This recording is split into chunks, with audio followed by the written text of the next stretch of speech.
Thank you for tuning into the Hacking the Patriarchy podcast. I'm your fervent feminist host, Raven O'Neill, and I get the honors of sitting down with women experts from all walks of life to discuss the ideas, opportunities, and the strategies that women can take advantage of to get ahead in our patriarchal society. So, if one of your love languages is learning how to hack patriarchal systems and structures, I invite you to join us and help move the needle. I'm excited to welcome today's guest, Meredith Patrick. After 15 years of working as an operational and administrative specialist for top-ranked companies like Mayo Clinic, Meredith kept wondering, is this all there is? And finally ditched the traditional track to create her dream career as a business consultant. She's passionate about helping her clients achieve their dreams through collaboration and inclusion, being the exact support they need, exactly when they need it most. Let's give a warm welcome to Meredith. Hello, Meredith. Welcome to the podcast. Thank you, Raven, for having me. I'm happy to be here. Good. I'm excited too. We are going to be talking about pathways to growth today. So I would love to get your background as a starting place. Yes. A great kickoff question. So my background professionally was primarily in the corporate space, mainly in healthcare and health tech. I started out as an administrative assistant, worked my way up to executive assistant, then operations specialist, then program manager. And with each successive role, I thought, okay, when I get this promotion, I'll be happy. Or when I make this amount of money, I'll be happy. Or when I work for this company, I'll be happy. And with each role, I just kept wondering, is this all there is? And I just wasn't feeling internally satisfied. And so I started my own business in April of 2023. I did start it part-time just to get my feet wet in the water to see if it would bring that fulfillment I was looking for. And thankfully it did. I was really enjoying working for myself. I'm sure a lot of entrepreneurs can relate to that we don't like following other people's rules. We want to create our own. So I went full-time with my business in September of 2023. And exactly as you said, there's been ebbs and flows and different changes. What it looked like in April of last year is nowhere near what it looks like today, but that's part of the journey and that's part of the excitement of being an entrepreneur. It can be daunting and scary at times, but it helps you grow as a person and as a business owner. I think another place to go back to too is your business is in operations. Yes. So my background in corporate, you're correct, is in operations and administrative support. So that's what I started my business for. It was primarily for one-time project execution with my background as a project manager, just for entrepreneurs who had a project that they've been having on the back burner for months and they just didn't have the time or the energy to get it done. I would get it done for them. So whether that was researching $200,000 worth of grants for a new business owner who is a woman and a person of color that I researched grants specific for her business, or a year's worth of vending opportunities for a business owner. I researched different events and festivals that she could register at as a pop-up. So that's how my business started.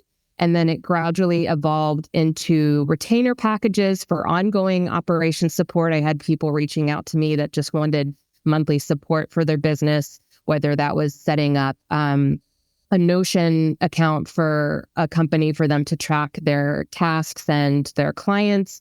I had another client who went on maternity leave and she asked me to fill in for her. So it's just, like I said, it's been evolving and growing and just being open-minded to change and new opportunities. Obviously, it's not what I envisioned my business being at the start, but I think that's part of being an entrepreneur, is just being flexible and going with the flow and seeing what happens. I would love for you to share any mindsets, any strategies that women might be able to use to set that path for growth, to, have a strategic plan, have the operations in place and plan for growth. Yeah, that's a great question because mindset is so crucial. Coming from my corporate background, I just had an employee mindset. And so when I started my business full time, I hired a coach who helps with both mindset and strategy. And we've been working together for a year, but we spent those first 6 months just on mindset because it was such a shift going from being an employee to a CEO and just embodying that every single day. And so mindset, at least for me personally, you don't realize how important and impactful it is as an entrepreneur. And so especially just having that adaptive mindset and flexible mindset of, like I said, trying new things is really the most important part, because you can have the best strategy in the world, but if something doesn't work out and you're not able to pivot and try something new, then the strategy is useless. So yes, it's good to have the ops set up, but the mindset is really the most crucial thing. Yeah.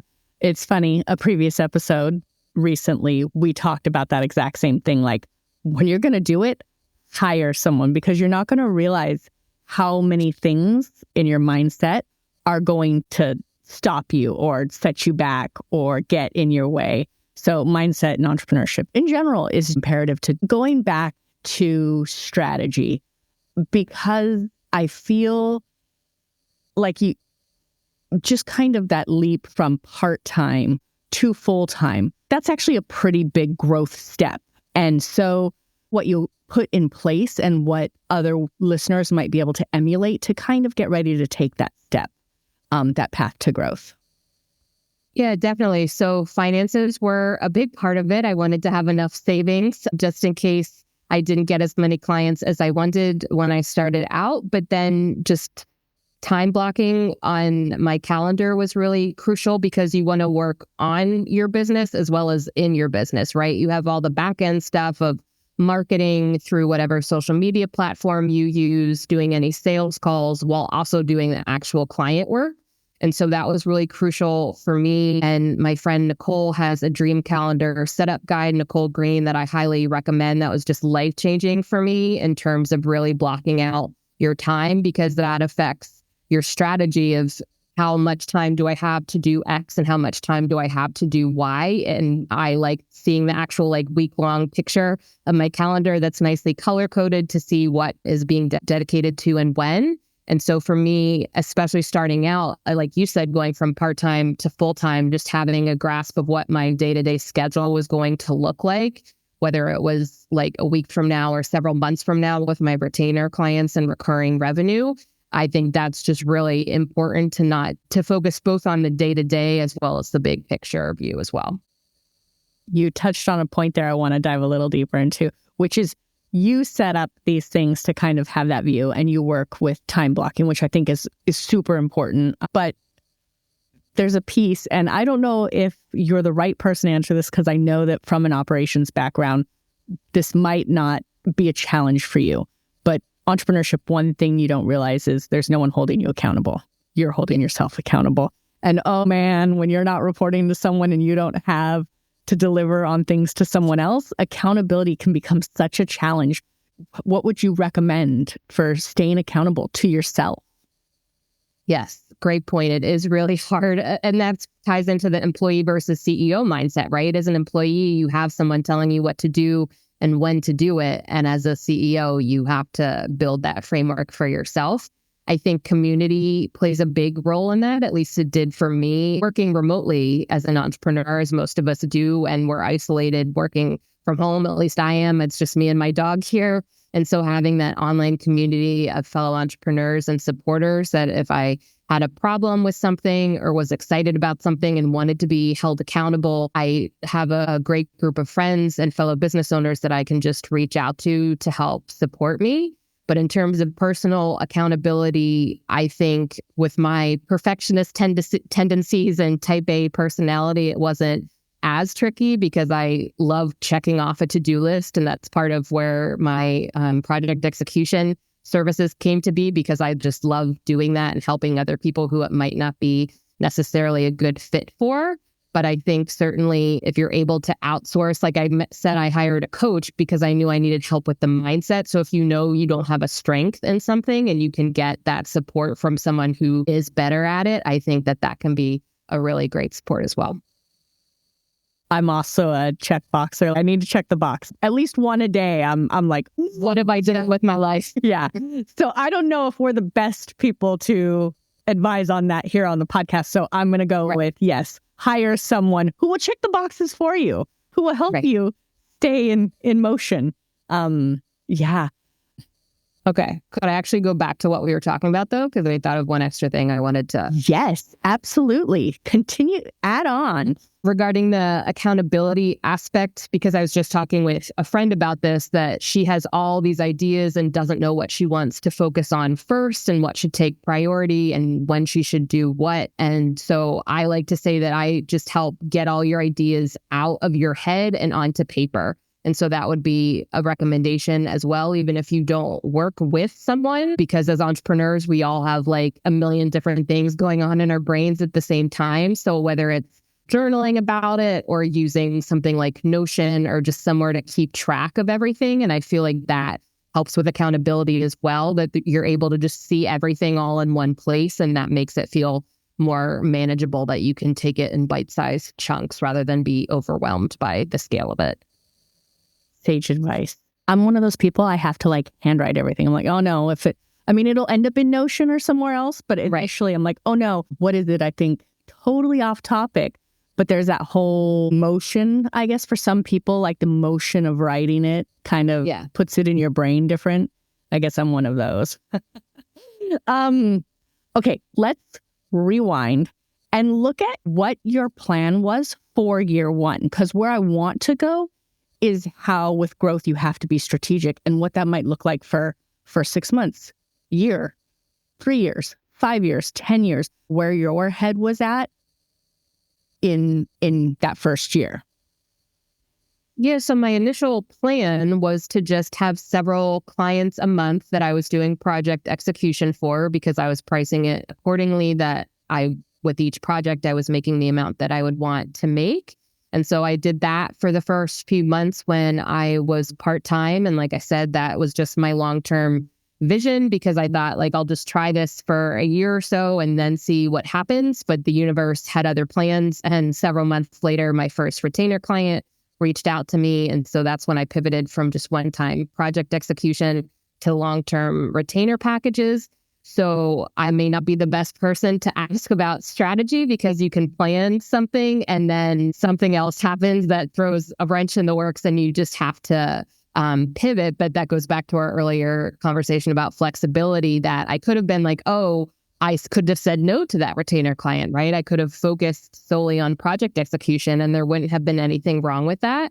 But I think especially for beginning entrepreneurs, like I come from a family of healthcare physicians and nurse practitioners, that like I was the first person in my family to start my own business. So I didn't really have any experience with it. So I think especially for new entrepreneurs in their first year, being flexible is so crucial, that yes, it's helpful to have a strategy of what you think it might look like, and then being able to adapt and pivot as things happen, because life always happens in ways that we don't expect it to.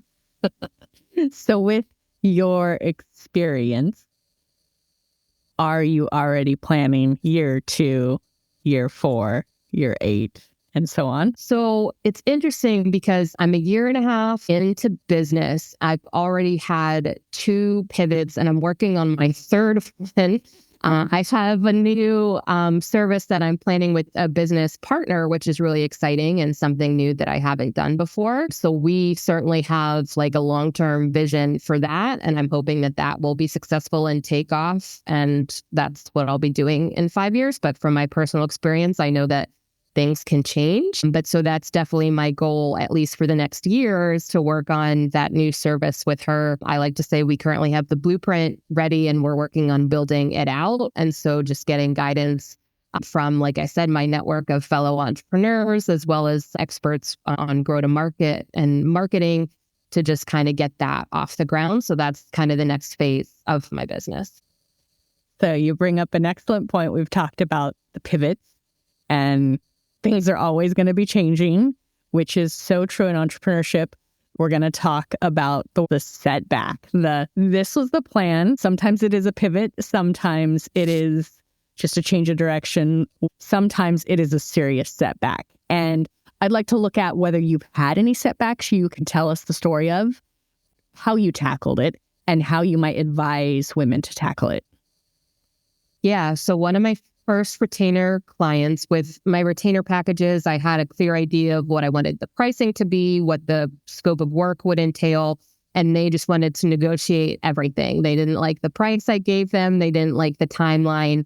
And because it was one of my first clients and I was still a new business owner, I didn't listen to my gut. And I said, fine, we can negotiate this. You can pay me lower than I am asking for. We'll do this your way. And the client ended up quitting early because they weren't putting in the work, but they didn't feel like they were getting enough value. But I'm glad that they did, because it was just a great reminder that you should know your value and stick to what you know is best, because it's your business. So I don't regret that experience, because it was definitely a learning experience for me. It was a setback that it didn't work out the way I wanted to, but just knowing that going forward, I wasn't going to let anyone negotiate the price. I had my scope of work structure in place for a reason. I had like almost 15 years of experience in operations and admin support. I knew what I was doing.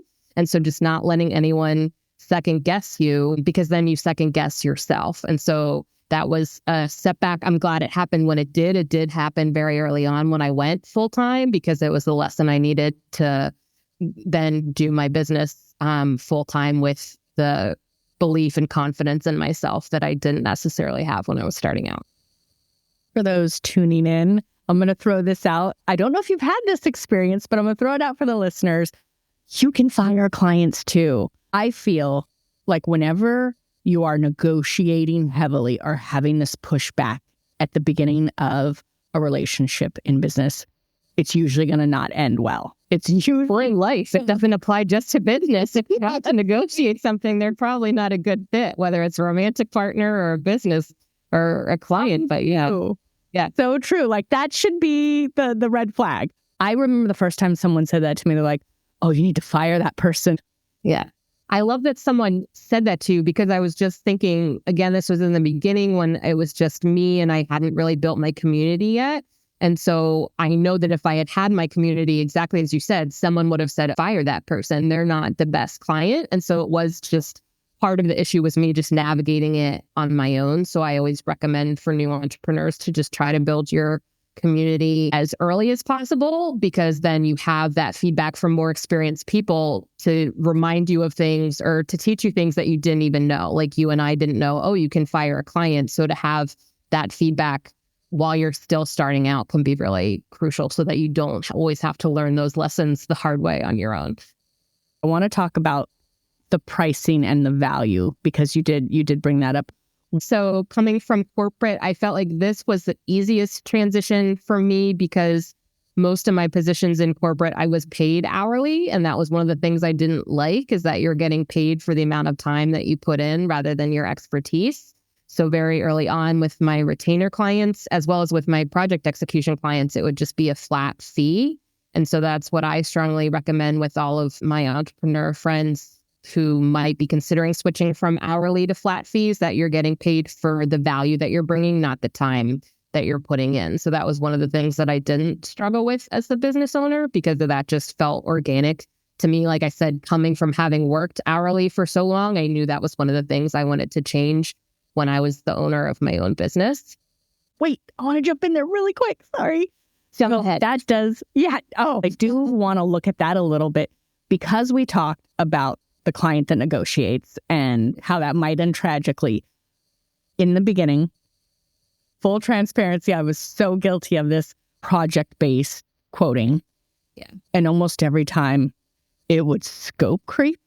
And by the end, when I looked at my financials, I worked for minimum wage. Have you had that experience? And being that you advocate for having that price up front, so you're not working hourly, how, besides basic boundaries, how to not end up in that position?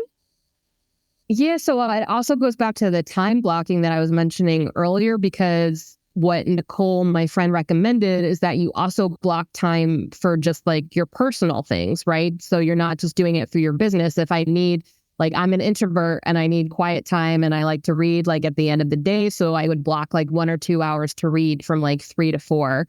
And so it really helps to have everything blocked out to enforce those boundaries. That, as you said, if there's scope creep, then you have something already in place that, like, as a boundary, you're like, oh, I'm sorry, I can't work on this past this. time because I have something else in place. So visually, that kind of helps with the mental aspect of that. Okay, so circling back to the topic du jour, which is that pathway to growth. And we did talk briefly about being flexible, but also what does that strategic scale look like? I know that you said, a year and a half in business, and you have that partnership coming up. Have you thought about what you might be able to scale in regards to not being just client-based, how to grow that? And then what evergreen might look like. You're in the perfect position if you're doing that to talk about what that might look like for founders that aren't thinking about it. Yes, a very timely question, because that's one of the reasons my partner and I are excited about our service is that it is really scalable, right? Because she and I are both currently doing just one-to-one, either it's consulting or project execution. And this partnership will allow us to scale to something bigger. So the big picture strategy for this is that we still start out one-on-one, the two of us with our clients, so that we build our client base, but then eventually bring on a team of specialists. So my partner has a marketing background, I have the ops and admin background, but then we can bring on a salesperson or a finance person and basically have this collective team. And then also eventually bring on another ops person and another marketing person so that she and I can then step back. And so that's the scaling that we're anticipating, that we know that we're going to put our nose to the grindstone and be working really hard as we start out just to get our first few clients. But then long term, hopefully, like I said, building that team so that eventually we're not doing as much work, but we're still bringing in the revenue and hopefully having some evergreen options, whether that's products or an online store or things like that. We're still playing around with that. But that's one of the reasons I'm really excited about this pivot is that, as I mentioned, when I started out, it was just me. I didn't really have a community.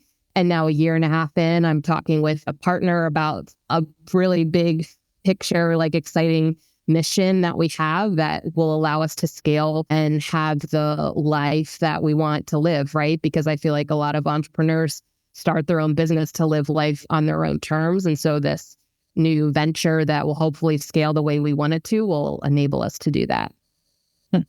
I love that. You bring up 2 points that I want to highlight. You're pretty much creating a full business agency within the business that you have. I love that that's your growth plan because that's very different than a lot of the guests I've had on.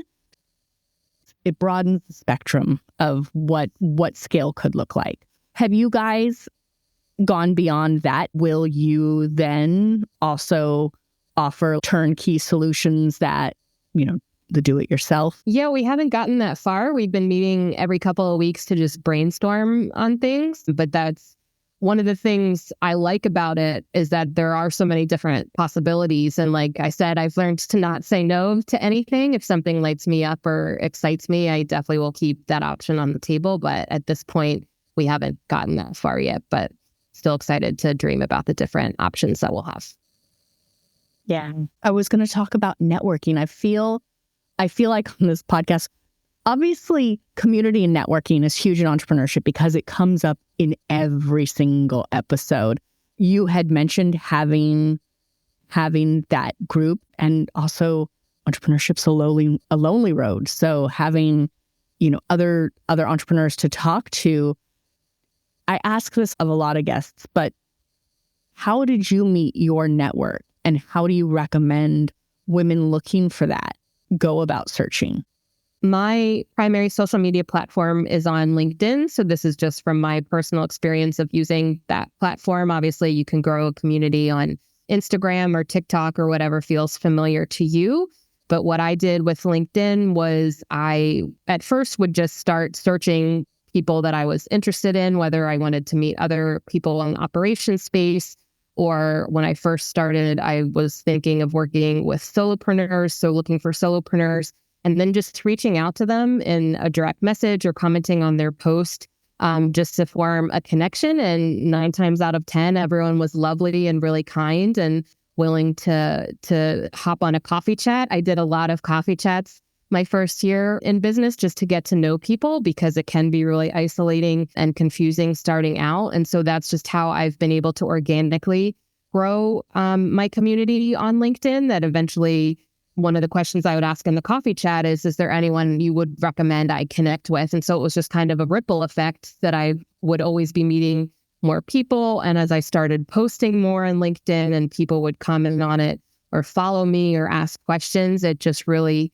built, like I said, in a natural, organic way. And so it's been slow. It's been a slow and steady process, but I wouldn't have wanted to rush it or have it feel disingenuous. It's been really lovely, like I said, to just form those genuine connections that people I reached out to over a year ago are some of like my closest friends today. And we've been able to meet up in person after talking online for a year. So I think my advice would be just to find your platform and just be yourself. I know that sounds kind of hokey, but just reach out to people that you're interested in learning from and see where it takes you. I want to super highlight something you said. I'm sure that post-production that's going to end up as one of your quotes. That was brilliant. Asking the people you meet with who the next person you should meet with or who else you should talk to. That is solid gold. Because I feel like people are going to give you an honest answer based on the conversation you had. And it reminds me of like that like networking image of where the tentacles then go, right? Right. And it adds to the accountability aspect because if they say, oh, you should talk to Jane Doe, then you're like, oh, I have to talk to Jane Doe because Alex recommended that I did. So it helps with that as well as just building momentum. And as we talked about having a strategy, right? That if you're spinning the wheel, wondering what you need to do next, having a schedule of like, oh, this is who I'm talking to on this day. And we're going to talk about this because it's not, you can just chat with people to get to know them, but it does help to be intentional about what you talk about as well. So whether it's like you ask them questions that can help with your business or you have questions about a workshop that they're running or just a way to treat every conversation as a learning experience, I think is so important. Excellent point. So since you are an operations systems strategy guru and we're talking about growth, I want to dive into the strategy for building that community. How do you nurture your conversations? Great question. So with my admin and ops background, I had to make a spreadsheet to keep track of everything. So I would have everyone's name. I would have the date that I talked to them. I'd have a blurb about what we talked about. And then I would put a date that I wanted to follow up with them based on our conversation, whether it was a week from then, a few weeks. I would put who they recommended I reach out to. And so then just keeping track of everything on that spreadsheet, it was a great way to follow up with people because otherwise things would fall through the cracks, right? That you'd be like, oh, was I supposed to reach out to this person? And to just have that big picture view and just to see how all the dots connect was really interesting. That like the line 3 of like the third person I talked to might then be connected to like line 10 because they referred me to so many different people in between. And so just for me personally, that was a great way to just keep track of everything and then refer back to it, whether it's on a later call or in a message on LinkedIn. It's just a really, I'm sure there's CRMs and other ways to do it, but especially starting out just with those easy coffee chats, I just did it all on a spreadsheet. Gotta love a good spreadsheet. Good. From one introvert to another, was that overwhelming? Like that sounds like a lot of work and a lot of conversations. And if it wasn't, maybe giving our listeners some insight into what that goal should be or starting out what's feasible. I had a guest on season 1. She is the most amazing networker. And she did this amazing session. And she talked about distilling down like your top 250 contacts, but even 10 contacts a week sounds overwhelming to me. Yes, for sure. Oh, absolutely. My goal was 1 a week. My goal was to have at least 52. For my first year, I wanted to have at least 52 conversations. And I ended up meeting that almost halfway through the year because it gained so much momentum that with that one question of who do you recommend I talk to, it just snowballed that I ended up having 2 or 3 conversations a week. But to start out, especially like you said, for us introverts, 1 feels manageable. And then the more, as with anything, the more you experience it and practice it, the more comfortable you get with it. So it might have felt awkward with those first few conversations, But because I was connecting with like-minded people and we enjoyed talking to each other, it just felt really exciting and natural. It didn't feel forced at all. And so then that helps with the introversion as well, that it's not like a networking event where you're just handing out business cards and you feel yucky. It's like one-on-one engagement with someone that you're actually excited to engage with. So that helps as well. Having met your goal, are you still doing that? I don't have a goal of doing it once a week anymore. I attended an in-person event in New York on Monday. I'm attending an in-person event in Philly today. That's kind of where I've been branching out. When the first year it was primarily remote, and now I'm doing more in-person events. So my goal isn't necessarily one chat a week, but just still putting myself out there, whether it's in person or online, and just making new connections. I think that's a big part of the mindset shift as well, that once you start doing it, then it just comes naturally. So I don't really need to hold myself accountable because it just happens organically now, which is great. I am notorious on the show for going off topic. And for a moment, I was like, I went really off topic there. But the truth is that whole process you discussed and the effort and the networking into it is truly how you grow too, though, right? We're talking about growth, and that is a strategic growth initiative. Yes. And also something that I really love, my friend Lindsay was one of the first people I met on LinkedIn, and I just met her for the first time in person. I'm paraphrasing her, but she says, you need to follow anything that lights you up. And so I feel like that's really important, that even if there isn't strategy behind it, as long as it lights you up, it will all eventually fall into place the way it's supposed to. That's something that I've really learned, especially in the past few months, is that as important as strategy is, as long as you're passionate about something and connecting with like-minded people, the strategy almost takes care of itself, because you're having conversations that then make you think of things you might not have thought before. And then you can go back and write them down and be like, oh, this is how this is going to play out, as opposed to just staying siloed and trying to figure it out on your own. I think just having that, again, the importance of community, but also really following what lights you up instead of what you think you should do or what the old version of you, what had strategized and planned for. Again, just being flexible and open-minded about things and always pursuing what excites you. I am going to start wrapping it up anyway, but one thing I did want to look at before I ask you my final loaded question and we wrap it up was, since your background is in operations and strategy, and we are talking about growth, there are certain things you have to do. Right. So that goes back to our pricing conversation, that once you figure out what you're going to price, because then you know, how much money do I need to make a month to hit the number that I want to hit. And so then working backwards from that helps you break it down to what you need to do each month to hit your revenue goal. And so for growth, what I find really helpful is to have you need several routines that you just keep up with. And obviously, to have clients, you need to do sales. And like I mentioned, LinkedIn is my platform of choice. So whether that's reaching out to people in DMs or commenting on their posts, just in my calendar, literally every day for an hour, just blocked for LinkedIn to either write my post or reach out to people to drive in sales. Because if you're not making money, to your point, then you're not going to grow. But you just have to break it down into repeatable steps that can help you get to that endpoint of where you want to be. I love that answer. Financials and sales, two big ones that you have to have in order to survive, let alone grow. If you don't have sales, you don't have a business. So. Yeah.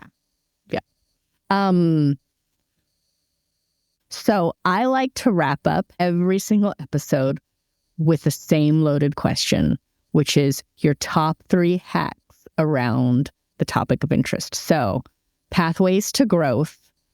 If you were giving the audience 3 things they could do to get ready for growth, what would it be? Community, first and foremost. That immediately came top of mind. Just build your community. Routine.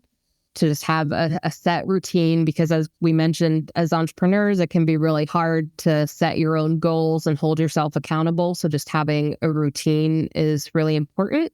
But then also, as we keep saying, just being open-minded and flexible. That would be my third one, that every time that I've grown, both as a person and with my business, has been when I've said yes to something that I hadn't been expecting. It just happened, whether it was a connection with someone or a client reaching out. Just, you grow when you evolve and learn new things and try new things. And so community, routine, and flexibility. Love it. So for the people tuning in who want to get you back into that space of having to have those one coffee chats a week, how can they find you? Yeah. So LinkedIn is my main platform. Like I said, my username on there is Meredith A. Patrick. It's my full name. So either send me a connection request or just comment on a post, and I'm happy to chat with anybody. Awesome. I will include that link in the show notes. Meredith, it has been such a wonderful time conversing with you. Likewise, Raven. Thank you so much for having me. Thank you. Thank you so much for tuning in and listening to today's episode. For all the juicy deets on this episode, be sure to check out our show notes or give us a holler on Instagram at Hacking the Patriarchy Podcast. And if you enjoyed this episode and you'd like to help support this podcast, don't be shy. Please share it with your friends. Sharing is caring after all. Lastly, if you'd like to lend your personal support, please take a moment to tell the world about it with a review on your favorite streaming platform. We'd be forever grateful. Tune in again soon to enjoy a brand new episode of the Hacking the Patriarchy podcast. And until next time, keep on hacking, my friends. If you've made it this far, I have one more little thing to share with you. Did you know that this isn't my only feminist endeavor? That's right, there's more. I run a media startup dedicated to providing the most current and pertinent news about women, for women, and by women. Our mission centers on delivering a platform where the latest updates regarding women-led initiatives are extensively covered, highlighting women's actions, accomplishments, perspectives, and other elements that profoundly influence women's lives and contribute to meaningful progress. I invite you to head over to femled.news to learn more.